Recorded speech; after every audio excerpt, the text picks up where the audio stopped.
Now I'm going to show you how I make the number boards. So let's just look back at a recent project right here, this green guy here. And if I can hold him. How did I make those number boards? Okay, now most of you that have been watching these builds for a while know that I like to make these white number boards. They're not illuminated, but they are pretty clear to read them. So how do we do that? Okay, I'm going to show you how we do it. Tools you will need. One is a machinist ruler. If you don't have one of these machinist rulers, this is something that you want to get. And to get these, they're actually really cheap, unless you buy one brand new. Brand new, they're ridiculously expensive. But if you go onto eBay, and I'm going to show you up here on the screen, there's our guy right there. And what you can see here is why I like to use this. On one side, we have tenths and hundredths. On the other side, we got 32nds and 64s.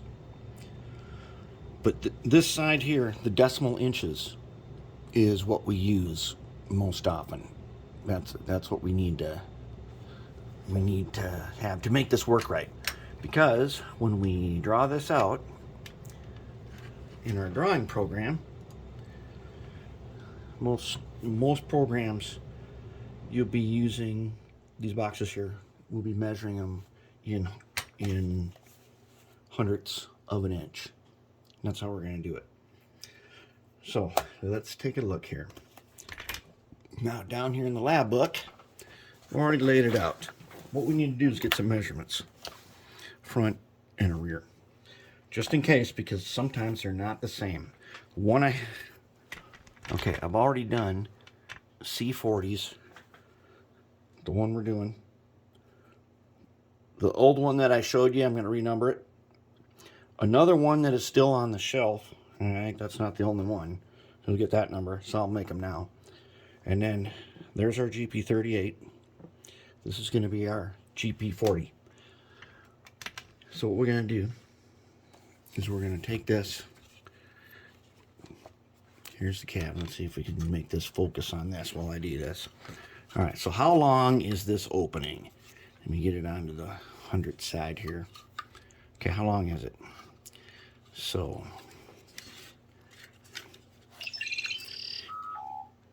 let me measure it a little like, oh man, I didn't hardly even get in there.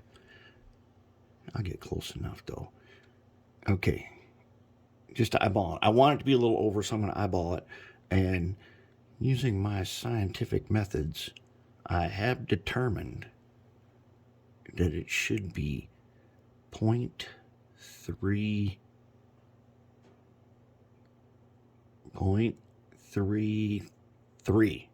Close enough. 0.33.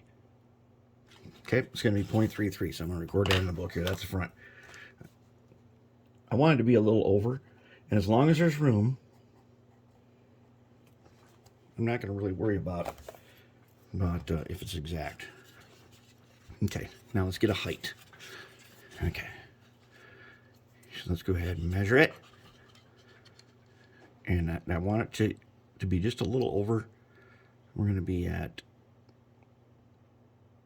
0.14, I think. Would that work? Yep, 0.14. Okay, 0.14.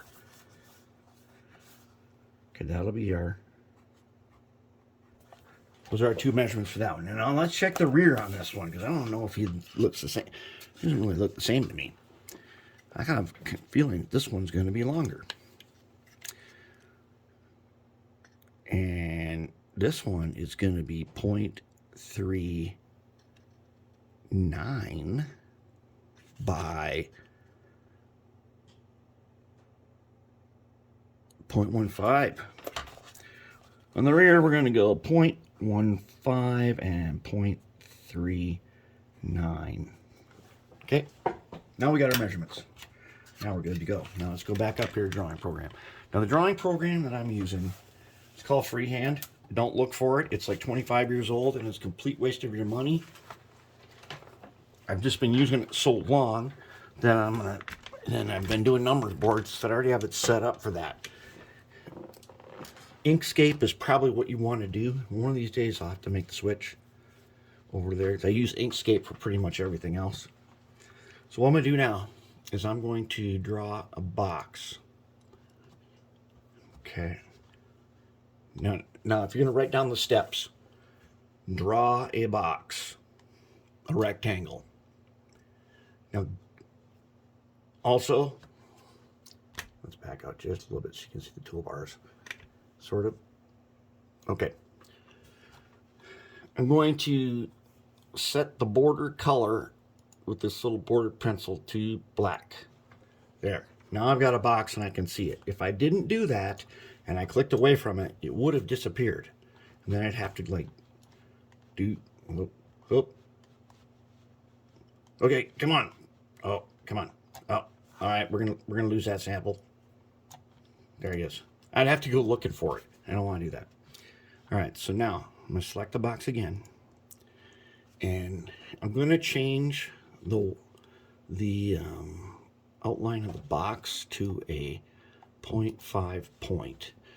So these are things you do in Inkscape using panels. I'm not really showing you the panels because they don't really matter because you would not use this program. Okay, now I want to round these corners off a little bit. Wait, no, I don't want to round the corners off yet. I want to set the length. Okay, so what did I say? The front is 0.14 and 0.33. 0.33? Good Lord. Okay, got the length in 0.14. Really? That's what we recorded. Okay, now let's fix the corners. I'm going to round them off. In modern programs, you would grab this little corner here and it would round it for you. I have to type it in. I'm going to go 0.02. There. Close enough. Now I've got my frame. Now I'm going to take, this is my number. I just typed text on the screen and I picked a font for it that I like for number boards. And I'm going to put it in the middle. Yeah, it doesn't go edge to edge, but that's okay with me. Okay, now what I'm going to do, this is an important tool, so write this down. If you're going to learn to use any drawing program, you want this skill right here. I'm going to pick the box, one click, then I'm going to hold down the shift key and pick the number. Now they're both selected. I could have drawn a box and selected them, but okay, I have them both selected at the same time. Now I'm going to go find what's called the alignment tool. In this thing, it's modify, align, center, vertical. Apparently, it was already centered. I happen to know centering. So what I did was I centered the numbers vertically with the box, so it appears right in the middle. Now, with this font in this program, if I did centering it this horizontally, it wouldn't work in this because see that box, how big it is, extra space. Doesn't work in this. You do that in Inkscape, works perfect. There is my front. There it is. It's good. Now I'm going to take it and I'm going to copy it and I'm going to paste it and I'm going to, oh no, not that. Oh crap. Okay, get this one, get that one. All right.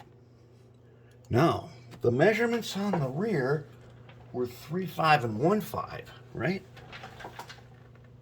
No, 3.9 and 1.5. 0.39 and 1.5. So I'm going to edit this box. I'm going to make his width 0.39, 0.15. Now I'm going to go ahead and I select him, modify, align, center, vertical. Boom, he's right in the middle. There we go. Now I'm going to go ahead and modify, and I'm going to group it. That way, if I move it around, I won't just move the letters, they'll stay together. I'm going to group that one. Group, and there we go.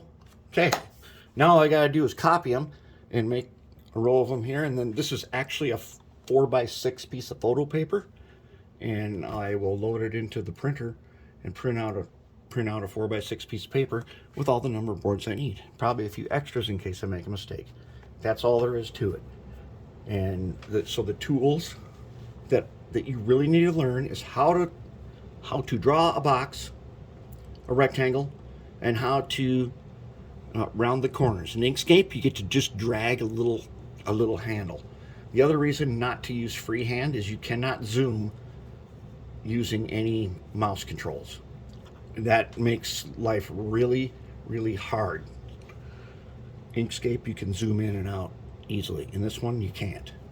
And you only got certain selections of zooming. It just doesn't really work the other way.